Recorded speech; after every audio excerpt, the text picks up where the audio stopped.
Assalamualaikum warahmatullahi wabarakatuh. Nabi Musa adalah satu-satunya nabi yang boleh berbicara terus dengan Allah Subhanahu wa Ta'ala. Setiap kali dia hendak bermunajat, Nabi Musa akan naik ke bukit Tursina. Di atas bukit itulah dia akan berbicara dengan Allah Subhanahu wa Ta'ala. Nabi Musa sering bertanya dan Allah akan menjawab pada waktu itu juga. Inilah kelebihan yang dimiliki Nabi Musa alaihissalam dan tidak ada pada nabi-nabi lain. Dikutip dari 1001 kisah teladan Islam dan dinukil dalam kitab Birrul Walidain, diceritakan suatu hari Nabi Musa telah bertanya kepada Allah, "Ya Allah, siapakah orang di surga nanti yang akan berdampingan dengan aku?" Allah pun menjawab dengan mengatakan nama orang itu serta tempat tinggalnya. Setelah mendapati jawaban, Nabi Musa turun dari bukit Tursina dan terus berjalan mengikuti tempat yang telah Allah firmankan. Setelah beberapa hari di dalam perjalanan, akhirnya sampailah Nabi Musa ke tempat berkenaan. Dengan pertolongan beberapa orang penduduk di situ, Nabi Musa akhirnya bertemu dengan orang tersebut. Setelah beliau memberi salam, Nabi Musa dipersilakan masuk dan duduk di ruang tamu. Tuan rumah itu tidak melayani langsung Nabi Musa. Dia masuk ke dalam kamar dan melakukan sesuatu di dalamnya. Sebentar kemudian dia keluar sambil membawa seekor babi betina yang besar. Babi itu diperlakukan dengan cermat. Nabi Musa terkejut melihatnya. Babi itu dibersihkan dan dimandikan dengan baik. Setelah itu babi itu dilap sampai kering serta dipeluk cium kemudian diantar semula ke dalam kamar. Tidak lama kemudian dia keluar sekali lagi dengan membawa pula seekor babi jantan yang lebih besar.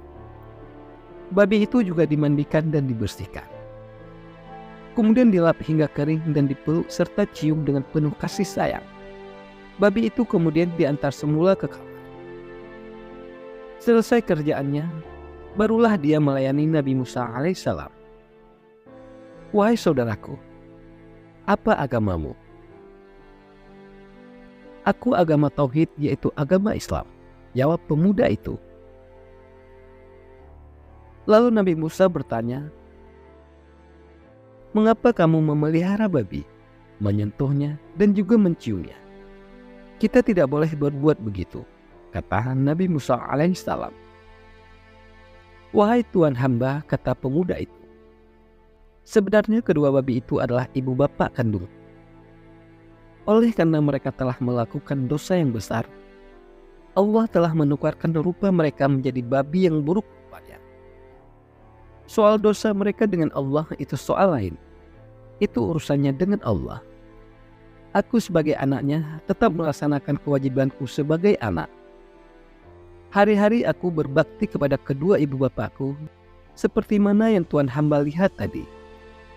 Walaupun rupa mereka sudah menjadi babi, aku tetap melaksanakan tugasku. Setiap hari aku berdoa kepada Allah agar mereka diampunkan.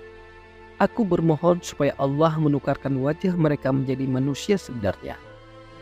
Tetapi Allah masih belum memakbulkan doaku. Maka ketika itu juga Allah menurunkan wahyu kepada Nabi Musa alaihissalam. "Wahai Musa, inilah orang yang akan bertetangga dengan kamu di surga nanti. Hasil baktinya yang sangat tinggi kepada kedua ibu bapaknya. Ibu bapaknya yang sudah buruk dengan rupa babi pun dia berbakti juga. Oleh itu kami naikkan makamnya sebagai anak saleh di sisi kami." Allah juga berfirman lagi yang bermaksud, "Oleh karena dia telah berada di makam anak yang soleh di sisi kami, maka kami angkat doanya. Tempat kedua ibu bapaknya yang telah kami sediakan di dalam neraka telah kami pindahkan ke dalam surga." Itulah berkat anak yang soleh. Mudah-mudahan ibu bapak kita mendapat tempat yang baik di akhirat kelak. Walau bagaimana buruk sekalipun perangai kedua ibu bapak kita, itu bukan urusan kita. Urusan kita ialah menjaga mereka dengan penuh kasih sayang sebagaimana mereka menjaga kita sewaktu kecil hingga dewasa. Walau banyak mana sekalipun dosa yang mereka lakukan, itu juga bukan urusan kita. Urusan kita ialah meminta ampun kepada Allah Subhanahu wa Ta'ala supaya kedua ibu bapa kita diampuni oleh Allah Subhanahu wa Ta'ala. Doa anak yang soleh akan membantu kedua ibu bapanya mendapat tempat yang baik di akhirat.